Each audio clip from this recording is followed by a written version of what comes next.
सुनिश्चित भी करता है, जिसे हम सस्टेनेबल डेवलपमेंट कहते हैं। नौदल कमांडर परिषद 2025च्या दुसऱ्या टप्प्याला आजपासून नवी दिल्लीत सुरुवात होत आहे। 4 दिवस चालणाऱ्या या परिषदेत नौदलाच्या वरिष्ठ अधिकाऱ्यांमध्ये महत्त्वाच्या सामरिक आणि प्रशासकीय मुद्द्यांवर चर्चा होणार आहे। या परिषदेचा पहिला टप्पा शनिवारी कर्नाटकातील कारवार इथं पार पडला।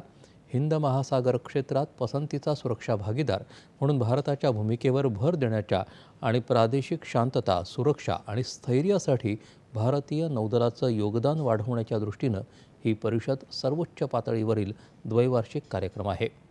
परिषदेच्या दुसऱ्या टप्प्यात मनुष्यबळ विकास, प्रशिक्षण आणि प्रशासन यासह विविध पैलूंचा विस्तृत आढावा घेतला जाणार आहे।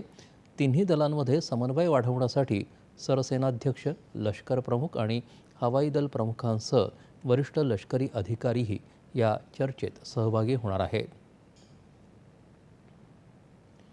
नंदुरबार जिल्ह्यातल्या ठाणेपाडा परिसरात अवकाळी पावसामुळे झालेल्या नुकसानीची कृषी